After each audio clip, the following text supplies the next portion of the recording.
हसरत है तुमसे हे मोहन, हसरत है तुमसे हे मोहन, इस वक्त हमारे दम निकले, जिस वक्त हमारा ये दम निकले, तेरा एक नजारा काफी है, तेरा एक नजारा काफी है, बस यार मुझे दरकार, बस यार मुझे दरकार नहीं, तेरा एक नजारा काफी है, तेरा एक नजारा काफी है, बस यार मुझे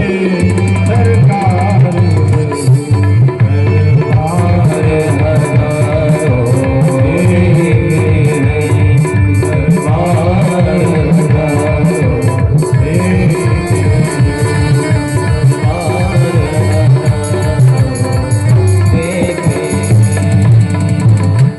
बोल वृंदावन हरि राम जय हो। ऐसा कोई दरबार नहीं है, दरबार में राधा रानी के दुख दर्द मिटाए जाते हैं, दुनिया के सताए लोग यहाँ सीने से लगाए जाते हैं। दुनिया जिसको ठुकरा देती है वो भगवान के शरण में हारे को हरि नाम, और भगवान का दरबार ऐसा है जहाँ जाकर फिर किसी और दरबार में झुकने की आवश्यकता नहीं होती। इसलिए वेद व्यास जी कह रहे हैं भागवत की कथा को बार बार श्रवण करो। कब तक श्रवण करो? जब तक मुक्ति प्राप्त नहीं हो जाती। ये मुक्ति परक ग्रंथ है। कल भी मैंने बताया था कि मुक्ति मिलती है सिर्फ भागवत से। मुक्ति चाहिए तो भागवत की शरण में जाओ। कई लोग कहते हैं ना हमने बहुत सुन लिया, अब क्या सुनना।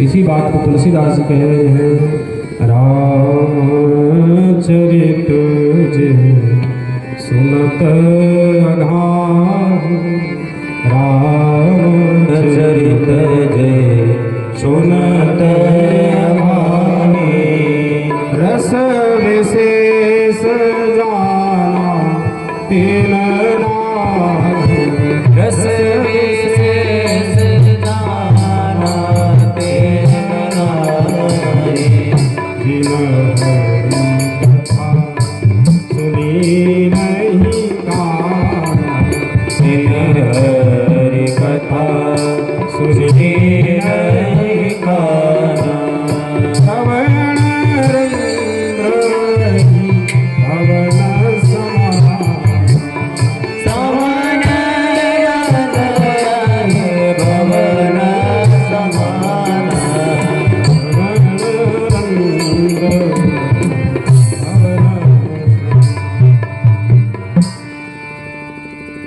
जिन हरि कथा सुनी नहीं कान, जिसने कानों से भगवान की कथा नहीं श्रवण करी उसका कान कैसा है? बिल के समान है। नेत्र कैसे हैं? मोर पंख की तरह है। इस काम के हैं, केवल देखने के लिए। इसलिए एक राजा हुए हैं, उन्होंने भगवान से तपस्या करके वरदान मांगा कि मुझे 10,000 कान दे दो। कितने कान? 10,000। अब ये मत समझना कि 10,000 कान पूरे शरीर में हो जाएंगे, उतने भी कम पड़ जाएंगे, ज़्यादा शरीर छोटा पड़ जाएगा। मतलब इन्हीं 2 कानों में 10,000 कान के श्रवण की शक्ति आ जाए। मतलब यहाँ से काफ़ी दूर भी अगर भागवत की कथा हो रही हो तो मेरे कानों में पड़ती रहे, श्रवण शक्ति बढ़ जाएगी। आप कितनी दूर तक सुन सकते? माइक लगा है फिर भी यहाँ से 2-4 किलोमीटर तक आवाज़ जाएगी। लेकिन जब 10,000 कान के श्रवण की शक्ति आपके कान में आ जाए, भारत में कहीं भी भागवत हो रही होगी, जैसे आजकल लाइव टेलीकास्ट होता है ना, ऐसे ही कहीं भी कथा हो रही हो आपके कान में लाइव कथा आती रहेगी। पराशर जी सुना रहे तो भी सुनने को मिलेगा, ठाकुर जी सुना रहे तो भी सुनने को मिलेगा। कहीं भी आपके कोई भी कथा हो रही होगी वो आपको सुनने को मिलेगी।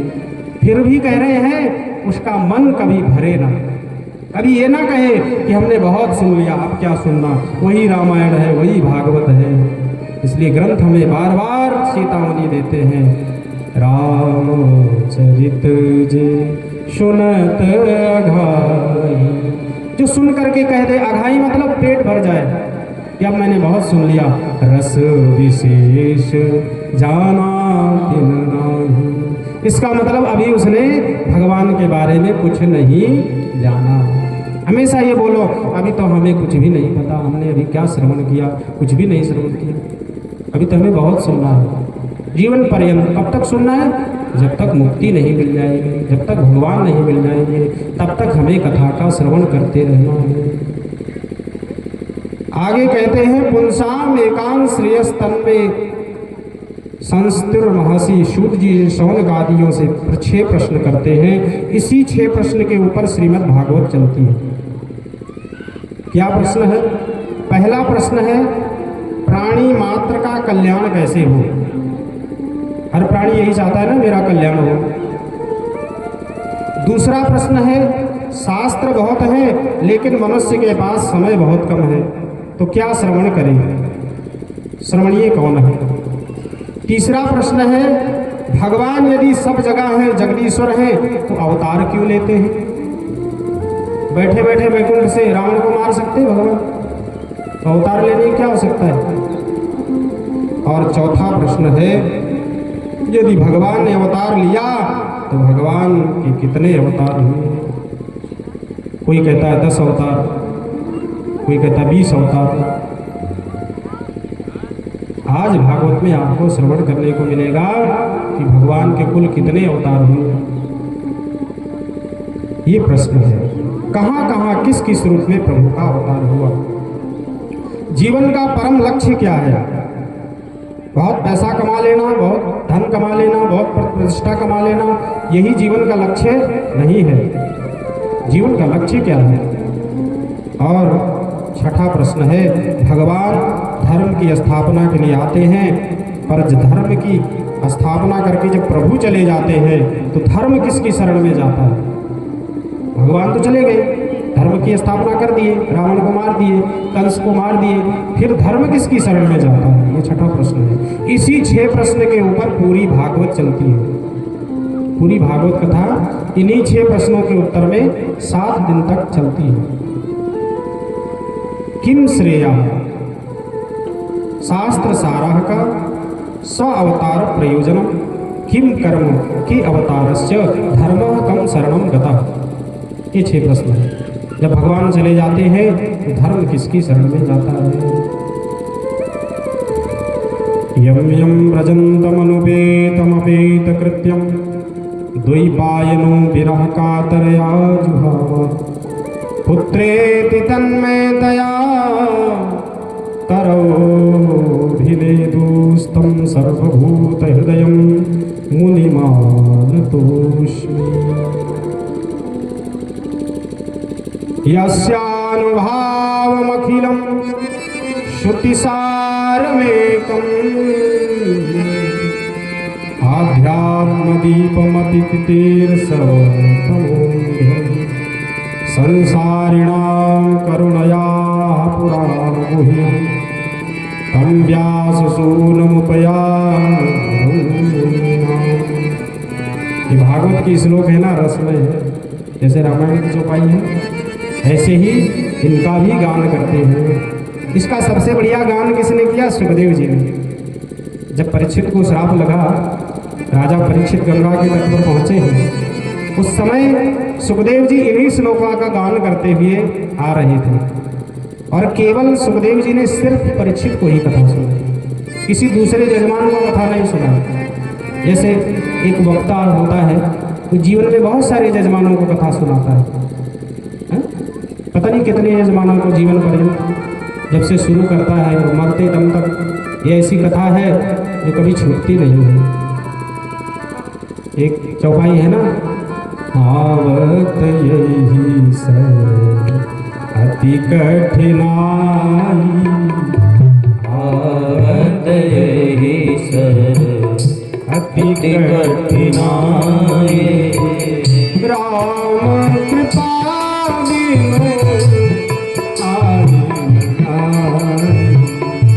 राम कृपा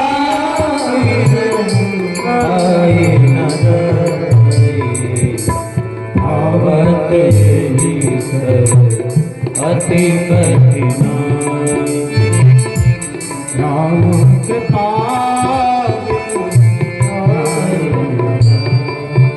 बिना राघवेंद्र की कृपा के, बिना भगवान की कृपा के आप इस मार्ग में आ ही नहीं सकते। अपनी योग्यता से आप भगवान को कभी प्राप्त नहीं कर सकते जब तक भगवान की कृपा नहीं होगी, गुरु महाराज की कृपा नहीं होगी, संत की कृपा नहीं होगी, तब तक इस दरबार में आपका प्रवेश ही नहीं हो सकता। इसलिए कह रहे हैं संसारिणां करुणया पुराणगुह्यं, ये संसारी लोगों का कल्याण कैसे होगा? भाग्य भी मंद है, बुद्धि भी मंद है। कलयुग के लोग कैसे हैं? अच्छा, किसी व्यक्ति की बुद्धि मंद हो और भाग्य बढ़िया हो तब तो गुजारा हो जाएगा, और भगवान की कृपा से उसकी बुद्धि भी मंद हो जाए और भाग्य भी मंद हो जाए, फिर क्या होगा? सोचो जरा, विचार करो। किसी व्यक्ति का भाग्य भी मंद हो जाए और बुद्धि भी मंद हो जाए तो क्या वो जीवन यापन कर पाएगा? नहीं कर सकता। लेकिन कलयुग के लोगों के लिए कह रहे हैं व्यास जी, मंदा सुमंद मतया, एक तो भाग्य मंद है और बुद्धि भी मंद है, तो ऐसे संसारी लोगों का कल्याण कैसे होगा? इन दो श्लोकों में सुखदेव जी का ध्यान किया है सूत जी ने। सूत जी गुरु मानते हैं सुखदेव जी को, इसलिए कह रहे हैं यम यम व्रजंत मनुपेत मपेत कृत्यम। सुखदेव जी का जीवन कितना महत्वपूर्ण है ऋषियों, ऐसा आदर्श चरित्र किसका होगा? 12 वर्ष तक सुखदेव जी मातृ गर्भ में रहे और जन्म लेते ही जंगल में चले गए। अब एक कथा आती है, सुखदेव जी का जन्म कैसे हुआ? सुखदेव जी भी तो जन्म लिए हैं। जो इस भागवत को सुनाने वाले वक्ता हैं उनका जन्म कैसे हुआ?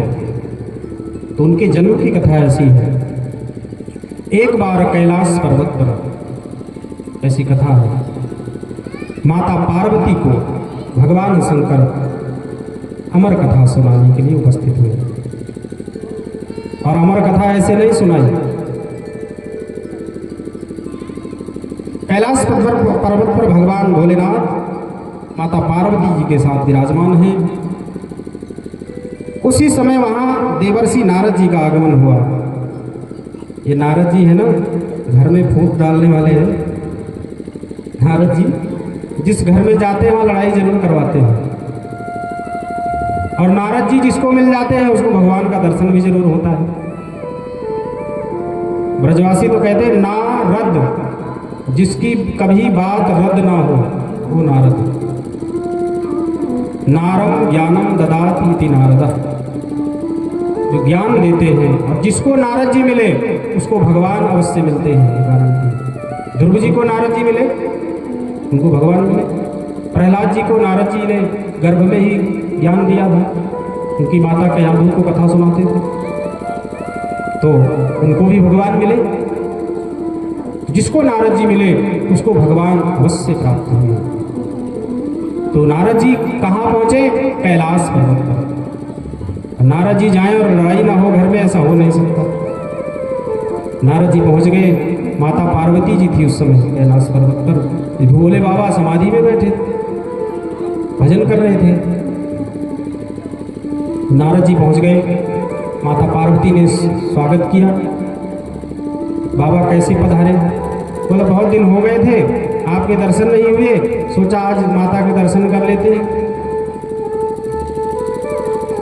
बोला ठीक है। बोला भोले बाबा कैसे हैं? हालचाल पूछी। बोला ठीक है, बस भगवान का भजन करते हैं, मुझसे बहुत प्रेम करते हैं। माता पार्वती जी ने कहा भोले बाबा मुझसे बहुत प्रेम करते हैं, कोई भी ऐसी बात नहीं है जो नहीं बताते हैं, पूरे दिन में क्या क्या हुआ सब बात बताते हैं। आजकल तो फोन करके बता देते हैं अगर दूर है, आज ये हुआ ऐसा हुआ, है ना। पर नारद जी तो लाइव टेलीकास्ट करते हैं सीधे। भोले बाबा माता पार्वती जी से बहुत प्रेम करते हैं। बोला माता प्रेम तो करते हैं लेकिन आपको सारी बात तो नहीं बताते, लड़ाई लगवा दी है ना। बोला क्या नहीं बताया? बोला अच्छा उनसे पूछना जो मुंडों की माला उनके गले में है वो किसकी है? हाँ ये तो बताया नहीं, आज तक कभी नहीं बताया। बोला फिर क्या बताया? आप कह रहे हो मुझसे बहुत प्रेम करते हैं। बोला सब कुछ बता देते हैं, आज राम जी ने इस रूप में दर्शन दिया। बोले बाबा 5 मुखों से श्री राम जय जय राम राम नाम का जाप करते हैं और कहते हैं आज ये दर्शन हुआ, आज प्रभु ने ऐसा रूप दिखाया, सब कुछ बता देते, गुरु मंत्र भी बता देते। बोले लेकिन एक बात नहीं बताई कि मुंडों की माला जो है वो किसकी है। माता पार्वती जी कोप भवन में चली गई। पहले ज़माने में घर जो बनते थे उसमें एक भवन अलग से बनाया जाता था, उसका नाम था कोप भवन, जिसमें कैकेयी भी गई थी। राजाओं के महल में कोप भवन हुआ करता था। माता पार्वती जी नाराज होकर चली गई और जाते जाते नारद जी भोले बाबा से भी मिलते हुए गए। बोले बाबा जल्दी जाओ, माता जी याद कर रही हैं। बाबा समझ गए कुछ गड़बड़ है। अगर नारद जी हमारे घर में गए हैं इसका मतलब कुछ कदाल में काला है, लड़ाई जरूर होगी। जैसे ही भगवान भोले बाबा घर में प्रवेश किए कैलाश पर्वत पर, माता पार्वती जी तो रूठी हुई पड़ी है, नाराज होकर पड़ी है, बात ही नहीं करती। बाबा ने पूछा देवी क्या हुआ, नाराज क्यों हो? माता पार्वती ने कहा तुम बहुत कपटी हो। हैं? मैं बहुत कपटी हूँ, मैंने क्या किया? बोला तुमने आज तक ये बात नहीं बताई कि आपके गले में जो मुंडों की माला है वो किसकी है। भोले बाबा बोले देवी सही बात बताऊं क्या? ये प्रमाण है कि मैं तुमसे बहुत प्रेम करता हूँ, ये आपकी ही मुंडों की माला है। ये जो माला है ना ये किसी और की नहीं है, ये आपके ही गले काट काट करके जितनी बार तुम्हारा प्राणांत हुआ उतनी बार मैं तुमसे इतना प्रेम करता हूँ कि काट करके मैं उसको माला बना करके आपके गले को पहन लेता हूँ। इसलिए आरती में भी गाते हैं शिव जी के अच्छे माला गाएंगे नहीं, वैसे बता आरती गाने के टाइम नहीं। अक्ष माला मुंड माला, जो मुंड माला आपने गले में धारण किया है भोले बाबा वो माला किसकी है? बता दिया आपकी है। बोला अच्छा बताओ फिर मैं तो मर जाती हूँ, आप क्यों नहीं मरते? आप कैसे जिंदा रहते हैं? बोला मैंने अमर कथा सुनी है। मैंने कौन सी कथा सुनी है? मैंने अमर कथा सुन रखी है, इसलिए कभी भी मेरी मृत्यु नहीं होती है। और वो अमर कथा कुछ और नहीं है, ये भागवत ही अमर कथा है। तो बोला वो कथा हमें भी सुनाओ। माता पार्वती जी ने कहा वो कथा हमें भी सुनाओ। भगवान भोले बाबा बोले देवी देखो इस कथा का नियम बहुत है। एक तो इस कथा में आलस्य नहीं आना चाहिए, श्रोता भी तीन प्रकार के होते हैं। एक होते श्रोता उत्तम कोटि के, जैसे आप लोग हैं। एक होते श्रोता जो व्यास जी से ही कथा करते हैं। और तीसरे होते हैं बढ़िया वाले सोता। कथा शुरू हुई, मंगलाचरण हुआ, आंख मूंद करके कहते घर में दवाई खाने के बाद भी ऐसी नींद नहीं आती जैसी कथा में आती है। जैसे कथा शुरू हुई बस सोना प्रारंभ हो गया, जयकारा लगा तो नींद खुल गई। ये तीन प्रकार के श्रोता होते हैं। उत्तम कोटि के श्रोता जो हैं वो भगवान का ध्यान करते हुए व्यास जी की तरफ पूरा ध्यान से कथा श्रवण करते हैं। जितना ध्यान मेरी तरफ रहेगा उतनी ही कथा समझ में आएगी, और जिसका ध्यान इधर उधर रहेगा उसकी कथा समझ में नहीं आएगी। तो पार्वती मैया को कैलाश पर्वत पर भोले बाबा अमर कथा सुनाने के लिए तैयार हो गए। बोले देवी तुम बोलती रहना ओम ओम ओम, मतलब जैसे हम बच्चे छोटे बच्चे होते हैं तो माताएं कथा सुनाती ना कहानी, तो बोला कुछ बोलते रहना जिससे पता चले कि तुम जग रहे हो हैं? ऐसे भगवान भोले बाबा कहते हैं कि तुम ओम ओम बोलती रहना, मुझे पता चले कि देवी जी जग रही है। और भगवान भोले बाबा अमर कथा सुनाने के लिए तैयार हो गए और सुनाना शुरू किया, प्रारंभ किया। तो भोले बाबा ऐसी कथा नहीं सुनाते, आंख मूंद करके कथा सुनाते। किसी से कोई लेना देना थोड़ी है। ऐसा नहीं है कि जजमान उठ के भाग जाएंगे। उनको कथा ध्यान करते हुए, राम जी का ध्यान करते हुए आंख मूंद करके अमर कथा सुनाना प्रारंभ किया। और माता पार्वती श्रवण तो कर रही थी, लेकिन कथा जब लंबी होने लगी तो माता को आलस्य आ गया। और उसी के पीछे, इसलिए कहते हैं व्यास पीठ के पीछे बैठकर कभी कथा नहीं सुननी चाहिए। बगल में ठीक है, पर बिल्कुल पीछे बैठ करके कभी भगवान की कथा, किसी भी ब्राह्मण व्यास, उसके व्यास आसन के पीछे बैठ करके कथा नहीं श्रवण करनी चाहिए। ये विधि है, पीछे बैठ करके कथा नहीं सुननी चाहिए। उसके पीछे अंडे के रूप में पड़े थे सुखदेव, तोते के रूप में, अंडे के रूप में पीछे पड़े थे। जब माता सो गई तो अंडे में अब जीव आ गया था। 3-4 दिन हो गए थे कथा चलते हुए, लगातार कथा चल रही है। जैसे परीक्षित को सुखदेव जी ने कथा सुनाई, ऐसा नहीं हमारी आप जैसी कथा नहीं हुई थी। 3 घंटे में भी उग जाते हैं, महाराज लेट हो गया, ऐसी कथा नहीं हुई। 7 दिन न श्रोता उठते हैं न वक्ता उठते हैं, ऐसी दिव्य कथा रसधारा चलती है, वो है अमर कथा। तो क्या हुआ, माता सो गई। अब सोचा सुखदेव जी ने कि अगर माता सो गई, ओम का उच्चारण नहीं होगा तो भोले बाबा कथा बंद कर देंगे, और कथा तो सुननी है पूरी। तो क्या किया, उन्होंने ही ओम ओम बोलना शुरू कर दिया। अब भोले बाबा को पता भी नहीं चला कि पार्वती उसी आवाज में, तोता आवाज कैच कर लेता तुरंत, जैसे आप बोलोगे वैसे बोलेगा। राम राम सिखा दो, राम राम, कई लोग गाली सिखा देते हैं तोते को। जो जा रहा है घर में उसको गाली दे रहा है। अब कई भक्त होते हैं तो राम राम सिखा देते हैं, राधे राधे सिखा देते हैं। तो जो भी घर में जाएगा उसको राधे राधे बोलेगा, जय श्री राम बोलेगा। तो तोते, सुखदेव जी तो दिव्य तोता है, और उन्होंने भगवान की कथा सुनने के लिए ओम ओम बोलना प्रारंभ कर दिया। कथा सुनते गए, कथा पूरी हुई, और कथा के बाद जयकारा लगता है ना, भोले बाबा ने बोला बोलिए भक्त वत्सल भगवान की जय, श्रीमद् भागवत महापुराण की। बोलो जय श्री कृष्ण, जय श्री राधे। बीच बीच में जयकारा जरूरी है।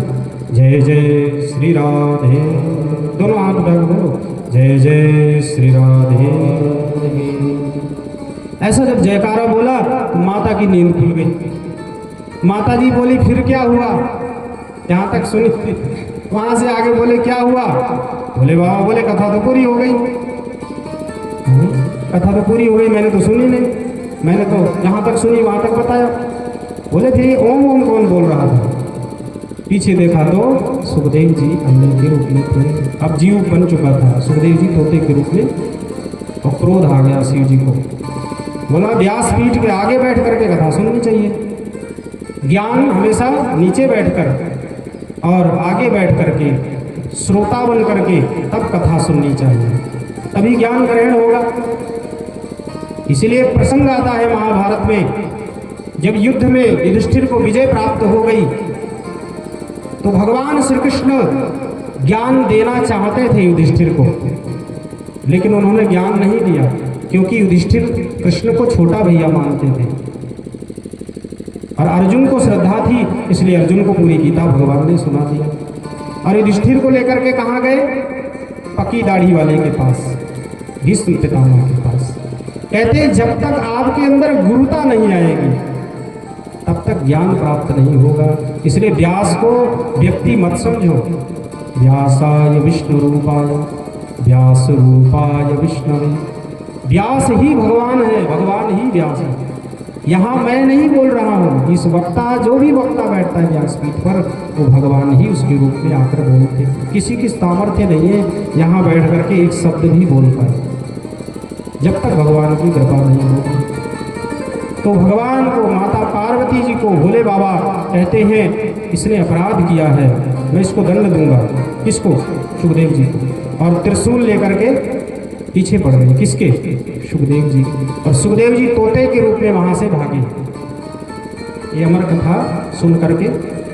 और हिमालय पर्वत से जब नीचे आओ तो बद्रीनाथ धाम में व्यास गुफा, जहां पर इस भागवत की भी रचना हुई। और 4 धाम हैं हमारे पूरे भारत में मुख्य। उत्तर में बद्रीनाथ, दक्षिण में रामेश्वरम, पश्चिम में द्वारिका और पूरब में जगन्नाथपुरी। चारों दिशाओं में शंकराचार्य भगवान ने 4 मठ स्थापित किए। यही 4 धाम हैं। तो उसी बद्रीनाथ धाम में व्यास जी की पत्नी खड़ी थी। उनको उबासी आई और सुखदेव जी जो छोटे से तोते के रूप में थे उनके मुख से उनके गर्भ में प्रवेश कर गए। बोलिए सुखदेव भगवान की जय हो। यही सुखदेव जी 12 वर्षों के बाद माता के गर्भ से प्रकट हुए। तो इस प्रकार से सुखदेव जी ने अमर कथा सुनी। वही अमर कथा श्रीमद् भागवत हम लोग श्रवण कर रहे हैं। ऐसे भगवान भोले बाबा जब वहां पहुंचे तो उन्होंने व्यास की पत्नी से पूछा, देवी किसी तोते को देखा? देवी जी ने कहा मैंने कोई तोता नहीं देखा। तो शंकर जी वापस आ गए हिमालय पर्वत पर और सुखदेव जी गर्भ में प्रवेश कर गए। तो कहते हैं सुखदेव 12 वर्षों तक मात्र गर्भ में रहे। फिर इसी प्रकार और सुखदेव जी गर्भ से बाहर आना ही नहीं चाहते थे। तब व्यास जी बोले बेटा बाहर आओ। सुखदेव जी बोले बाहर आऊँगा तो मुझे माया पकड़ ले। व्यास जी तब भगवान अवतार लेकर आए। विष्णु भगवान ने बोला तुझे मेरी माया नहीं सताएगी, और गर्भ से जन्म लेते ही जंगल की ओर चल दिए। अब यहाँ एक कथा और आती है। आगे आगे सुखदेव जी जा रहे हैं, बिल्कुल सुंदर नग्न अवस्था, युवा अवस्था, और उनके पीछे पीछे उनके पिताजी व्यास जी वृद्ध हैं, वो जा रहे हैं। रास्ते में कुछ युवतियां स्नान कर रही थी तालाब में। उन युवतियों ने सुखदेव जी को देखा तो उन्होंने वस्त्र नहीं पहने, और जब व्यास जी बूढ़े बाबा वहां से गए सबने अपने कपड़े पहन लिए। सुखदेव जी ने पूछा, व्यास जी ने पूछा देवियों बताओ अभी मेरा बिल्कुल युवा पुत्र नग्न अवस्था में यहाँ से गया, उसको देखकर तुमने वस्त्र नहीं पहने और मुझे देख करके वस्त्र धारण कर लिए, कारण क्या है? युवतियों ने कहा बाबा तुम्हें पता है कि स्त्री क्या है पुरुष क्या है, तुम्हें ज्ञान है इस बात का, पर आपके पुत्र को तो ये पता ही नहीं है कि स्त्री कौन है पुरुष कौन है। वो तो भगवान के चिंतन में लीन है, ब्रह्मलीन है, जिसने माया से भी ऊपर उठ चुका है। माया को सब कोई भजे। हम सब क्या करते हैं? माया को भजते रहते हैं, माया आए, लेकिन माया नहीं आती। माया को सब कोई भजे और माधव भजे न को। जो कदापि माधव भजे तो माया चेरी हो। माया कहती है मुझे भी देख ले, और भगवान की जो भक्ति करता है माया को देखता ही नहीं, माया फिर उसके पीछे भागती है। असलियत में अगर आप भगवान की शरण में हो जाओ तो फिर माया आपको, माया के पीछे नहीं भागना पड़ेगा, जहाँ जाओगे वहीं माया आएगी, माया आपके पीछे भागेगी, आपको माया के पीछे नहीं भागना पड़ेगा। लेकिन माधव की शरण में जाओगे तब। इसलिए माया को सब कोई भजे और माधव भजे न कोई। जो कदापि माधव भजे तो माया चेरी हो। जो माधव की शरण लोगे तो माया चेरी बन जाएगी, माया आपकी दासी बन जाएगी। ये माया है क्या? ये माया भगवान की दासी है। भगवान से माया है, माया से भगवान नहीं है, भगवान की माया है। जो माधव का दास बन गया उसकी दासी बन जाती है माया। भगवान नरनारायण तथा भगवती सरस्वती व्यास जी का स्मरण करते हुए, व्यास जी शास्त्रों का वर्णन करते हैं, उनका स्मरण करते हैं। ऋषियों, तुमने बहुत उत्तम प्रश्न किया है, वह अपने लिए नहीं किया, लोक मंगल के लिए किया है। सवै पुंसाम परो धर्म यतो भक्ति रधोक्षजे अहित्या प्रतिहता ययात्मा संप्रसीदति। प्राणी मात्र का परम धर्म एक ही है, भगवान के चरणों में प्रेम करना। हम सबका परम धर्म एक होता है धर्म, एक होता है परम धर्म। ये समझो, एक होता है धर्म, माता पिता की सेवा धर्म, गुरु की सेवा ये धर्म। लेकिन जो आत्मा का धर्म है वो केवल भगवान की सेवा है, केवल भगवान की भक्ति है, वो आत्मा का धर्म है, वो परम धर्म है। तो भागवत हमें क्या सिखाती है? परम धर्म। इसमें किसका निरूपण किया गया? परम धर्म का। तो भागवत से आपको परम धर्म का ज्ञान होगा। फिर सुनने से क्या होगा? जनयत्यासु वैराग्यम ज्ञानम चायद हेतुकम। सूत जी बड़ी सुंदर बात कहते हैं, निंदा कभी किसी की मत करो पर निष्ठा हमेशा एक में रखो।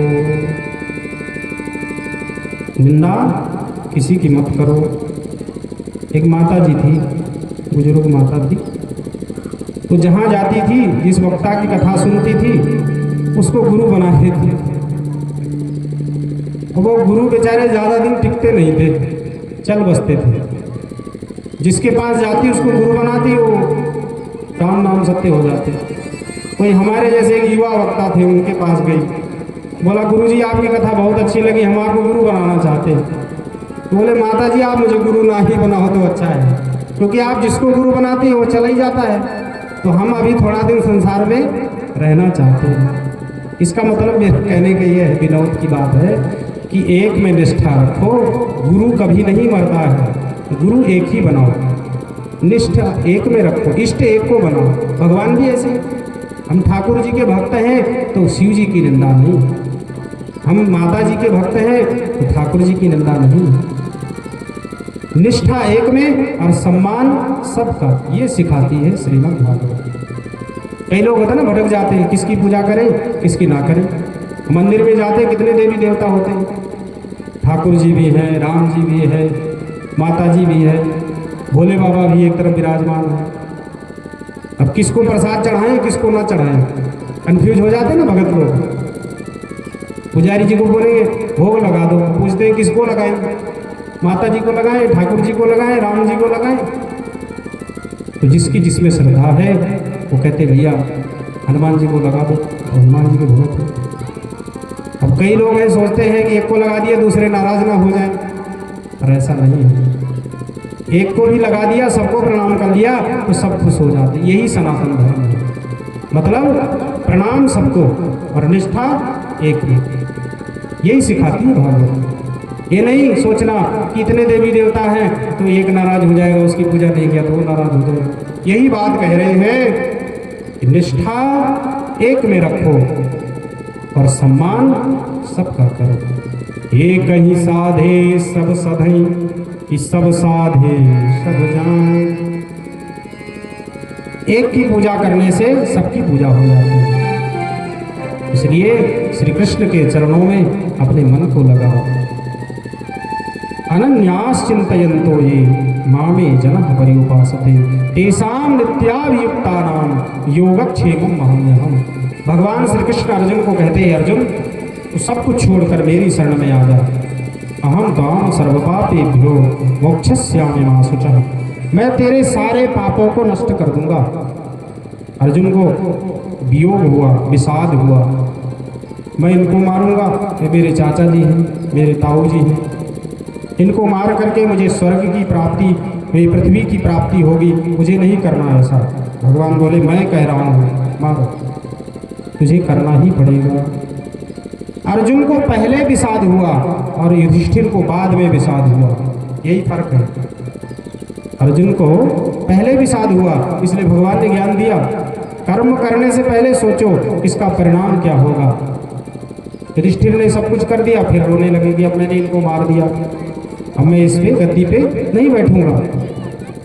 तब भगवान बोले, इसको मैं नहीं समझा पाऊंगा, इसको कोई दाढ़ी वाला बाबा ही समझा पाएगा। इसलिए उसको लेकर के, युधिष्ठिर को लेकर के भीष्म पितामह के पास गए। इसलिए गुरु में श्रद्धा, गुरु में निष्ठा, गुरु में विश्वास, ये अगर होगा तो भगवान सहज ही प्राप्त हो जाते हैं। जैसे मीराबाई के गुरुजी राम जी के भक्त थे, ऐसा मुझे संतों से सुना है। लेकिन मीराबाई क्या कहती थी, मेरे तो गिरधर गोपाल, मेरे तो गिरधर गोपाल, दूसरो मेरे तो गिरधर गोपाल, दूसरो जाके सिर मोर मुकुट, जाके सिर मोर मुकुट, मेरो प्रतिशोध, मेरे तो गिरधर गोपाल, दूसरो मेरे तो गिरधर गोपाल, दूसरो न कोई, मेरे तो गिरधर गोपाल। तो निष्ठा एक में रखनी चाहिए। मतलब मेरे एक ही पति है, वो गोपाल है। निष्ठा एक में, सम्मान सबका। यही बात यहाँ कह रहे हैं, धर्मा संस्थितः पुंसां विश्वक्सेन कथा सुया, नोतपद्येति रतिं श्रमेवो हि केवलम्। अगर ऐसा नहीं है तो सारे भक्ति धर्म अनुष्ठान श्रम एव ही केवलम, केवल प्रयत्न मात्र है, उससे कोई कल्याण होने वाला नहीं है। अगर आपकी एक में निष्ठा नहीं है, जगह जगह भटकोगे तो भगवान की प्राप्ति नहीं हो पाएगी। जीवस्य तत्व जिज्ञासा नार्थोश्चेह कर्म भी, बहुत कर्म कर लेना जीवन की सार्थकता नहीं है, क्योंकि बहुत कर्म करने के बाद भी जब तक तत्व ज्ञान नहीं हुआ तब तक जन्म मरण से मुक्ति मिलने वाली नहीं है। आगे तीसरी बात प्रश्न किया था सूत जी से शौनक आदेशियों ने कि भगवान का नाम अजन्मा है तो प्रभु जन्म क्यों लेते हैं। तो कह रहे हैं कि जब जब होई धर्म के हानि, जब जब होई धर्म के हानि, बाढ़ असुर अधम अभिमानी, बाढ़ असुर अधम अभिमानी, तब तब धरित्र, तब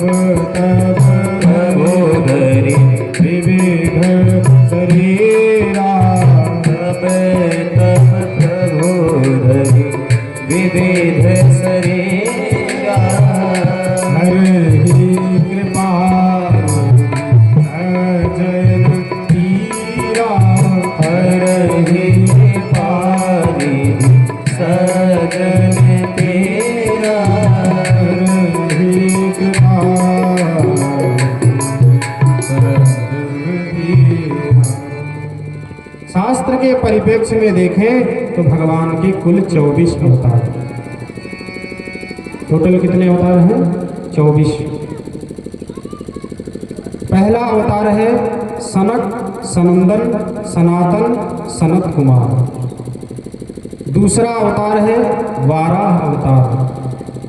तीसरा अवतार है संत नारद का अवतार। चौथा अवतार है नर और नारायण का अवतार। और पांचवा अवतार है भगवान कपिल का अवतार। छठा अवतार है दत्तात्रेय जी का। और सातवां अवतार है यज्ञ भगवान का। आठवां अवतार है ऋषभ देव जी का। नौवां अवतार है पृथु भगवान का। और 10वां अवतार है मत्स्य अवतार। 11वां अवतार है कच्छप अवतार। 12वां अवतार है धन्वंतरी अवतार। 13वां अवतार है मोहिनी अवतार। 14वां अवतार है श्री नरसिंह भगवान का अवतार। और 15वां अवतार है भगवान वामन का। 16वां अवतार है परशुराम जी का। 17वां अवतार है महर्षि वेदव्यास जी का। और 18वां अवतार है प्रभु श्री राम का। और 19वां अवतार है श्री बलराम जी का। और 20वां अवतार है मेरे भगवान श्री कृष्ण का। बोले कृष्णचंद्र भगवान की जय हो। 21वां अवतार है हरि अवतार। 22वां अवतार है हंस अवतार। 23वां अवतार है बुद्ध अवतार। और 24वां अवतार अभी होना है, वो है कल्कि अवतार। 24वां अवतार भी इसी उत्तर प्रदेश में मुरादाबाद जिले में शंबल ग्राम में कल्कि अवतार होगा। जब घोर कलयुग आ जाएगा, जब लोग केवल 10 वर्ष की आयु रह जाएगी, 8 वर्ष की कन्या नानी बन जाएगी। हाँ, ऐसा लिखा है भागवत। बैगन के पेड़ को लोग डंडे से तोड़ेंगे, ऐसा आएगा घोर कलयुग। अभी तो प्रथम चरण है, चतुर्थ चरण में भगवान का तब होगा कल्कि अवतार। बोलिए कल्कि भगवान की जय हो।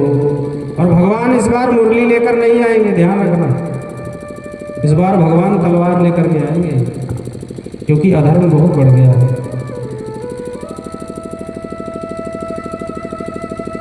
और भगवान एक तरफ से दुष्टों का संहार करके पुनः धर्म की स्थापना करेंगे। क्या आया चौपाई में? जब जब होई धर्म के हानि, जब जब धर्म की हानि होती है, अधर्म बढ़ता है, पाप बढ़ जाता है, तब तब भगवान विविध रूपों में अवतार लेकर के आते हैं। जरूरी नहीं है भगवान राम बनकर ही आए, कृष्ण बनकर ही आए। भगवान तो शूकर भी बन गए, भगवान तो नरसिंह भी बन गए, भगवान तो मत्स्य भी बन गए। मत्स्य अवतार हुआ भगवान। ये प्रभु की लीला है, ये प्रभु की इच्छा है। वो क्या करना चाहते हैं, क्या करेंगे, कब क्या करना चाहते हैं, ये हमको आपको पता नहीं होता। हम लोग पराधीन हैं, ईश्वर स्वतंत्र है। जीव परतंत्र है, ईश्वर स्वतंत्र है। ईश्वर जब जो चाहे वो कर सकता है, हम लोग जो चाहे वो नहीं कर सकते। हम लोग कर्म के बंधनों में बंधे हुए हैं। तो इस प्रकार से भगवान के 24 अवतार हुए। कितने अवतार हुए? 24। पर 23 हो चुके हैं, एक अभी होना। टोटल 24 अवतार हुए। भगवान के जितने अवतार हैं उसमें प्रत्यक्ष परिपूर्णतम 2 अवतार हैं, श्री राम अवतार और श्री कृष्ण अवतार। ये पूर्ण अवतार है। इसलिए विष्णु के लिए एक श्लोक बोलते हैं वास्तव में, पूर्णमदः पूर्णमिदं पूर्णात् पूर्णमुदच्यते पूर्णस्य पूर्णमादाय पूर्णमेवावशिष्यते। पूर्ण कौन है? सिर्फ भगवान। बाकी हम सभी पूर्ण नहीं है, कोई न कोई अवगुण सब में है। गुण अवगुण सबके अंदर है। ऐसा नहीं है कि हमारे अंदर गुण ही गुण है, अवगुण नहीं है। हमारे अंदर भी अवगुण है, गुण है। आपके अंदर भी केवल गुण ही गुण नहीं है। सिर्फ भगवान ही एक ऐसे हैं जो पूर्ण है। इसलिए उनके लिए कहा जाता है पूर्णमदः पूर्णमिदं पूर्णात् पूर्णमुदच्यते पूर्णस्य पूर्णमादाय पूर्णमेवावशिष्यते। और इन दोनों में कोई फर्क भी नहीं है। एक ही अंतर है सिर्फ, राम कृष्ण दो एक हैं, अंतर नहीं निमेष, इनके नयन गंभीर हैं, उनके चपल विशेष। राम जी मर्यादा पुरुषोत्तम है, वो एक नारी को ही देखते हैं, सिर्फ सीता जी को, और मेरे भाग्य बिहारी जिससे नजर मिला दे उसी के हो जाते हैं कि जरारे मोटे मोटे तेरे नयन। इसलिए कभी बांके बिहारी के दर्शन करने जाओ ना वृंदावन, तो वहाँ पर क्या है, वो गोसाइयों के जो बच्चे हैं ना वहाँ सेवा करते हैं मंदिर में, वो पर्दा ऐसे ऐसे करते रहते हैं बार बार। जो भी गए हैं, कौन कौन गया वृंदावन, हाथ उठाओ। बहुत कम लोग गए, बताओ। चलो जो नहीं गए वो जाया। तो बांके बिहारी की विशेषता क्या है, जो उनको देख लेता है ना, उनसे नयन मिला लेता है, वो उसी के साथ चले जाते हैं। इसलिए उन गोसाइयों ने ऐसा नियम बना लिया कि हम देखने ही नहीं देंगे किसी को डायरेक्ट, थोड़ा सा दर्शन करो बस, पर्दा ऐसे मिनट मिनट में पर्दा आगे पीछे करते रहते हैं, क्योंकि बिहारी जी बड़े चंचल हैं। और मर्यादा पुरुषोत्तम श्री राम जी ऐसे हैं जो सूर्पणखा को भी कहते हैं कि देखो मैं एक नारी व्रतधारी हूँ, अगर विवाह करना है तो मेरे भैया के पास चले जाओ, है? अगर शादी करनी है, अहै कुमार मोर लघु भ्राता, उसकी तरफ देखकर नहीं कह रहे, सीता जी की तरफ देख, सीता जी की तरफ देख रहे हैं और बात कर रहे हैं सूर्पणखा से। ये है मर्यादा पुरुषोत्तम। और बिहारी जी कैसे हैं, जिससे नैना लड़ा दिए उसी के हो लिए। यही अंतर है बस, बाकी दोनों एक ही हैं। राम कृष्ण दो एक हैं, अंतर नहीं निमेष, एक के नयन गंभीर है, एक के चपल विशेष है। एक बहुत गंभीर है और एक बहुत चंचल है, यही दोनों में फर्क है। इसलिए चाहे राम कहो चाहे कृष्ण कहो, दोनों का भाव एक ही है, अर्थ एक ही है। राम कृष्ण दोनों एक ही तत्व है, अंतर नहीं है। राम मर्यादा पुरुषोत्तम है, कृष्ण लीला पुरुषोत्तम है। हरि व्यापक सर्वत्र समान, हरि व्यापक सर्वत्र समान, व्यापक सर्वत्र समान, हरि व्यापक सर्वत्र समान, हरि व्यापक सर्वत्र समान, प्रेम के प्रकट हो मेरा श्री राम जय राम जय राम, श्री राम जय राम जय जय राम, श्री राम जय राम जय जय राम, जय सिया राम जय जय राम, जय सिया राम जय जय सिया राम, जय सिया राम जय जय सिया राम, जय सिया राम जय जय सिया राम, हरि व्यापक सर्वत्र समान, हरि व्यापक सर्वत्र समान, हरि व्यापक सर्वत्र समान, हरि व्यापक सर्वत्र समान, प्रेम से प्रकट होई मन, प्रेम से प्रकट होई मन, जय सिया राम जय जय सिया राम, जय सिया राम जय जय सिया जय जय सिया राम। वृंदावन बिहारी लाल की जय हो। आगे शुद्ध जी सौनकादि ऋषियों को नारद जी के पूर्व चरित्र के बारे में श्रवण कराते हैं। नारद जी पहुंचे हैं व्यास जी के पास। 17 पुराण लिख डालने के बाद भी व्यास जी का मन अशांत था। कई बार होता है ना कि सब कुछ होते हुए भी कई बार ऐसा लगता है कि अभी मैंने कुछ नहीं किया, बहुत कुछ कर दिया, फिर भी लगता है कि अभी कुछ बाकी है, कुछ कमी है जीवन में। वही विषय आज सता रहा है, वही चिंता है। किसको? वेद व्यास जी को। 17 पुराण लिख डाले, एक वेद की 4 वेद कर दिए, उपनिषद लिख दिए, लेकिन अभी शांति प्राप्त नहीं हुई। उसी समय देखो, जब हरि की कृपा होती है ना तो संत का आगमन हो जाता है जीवन में।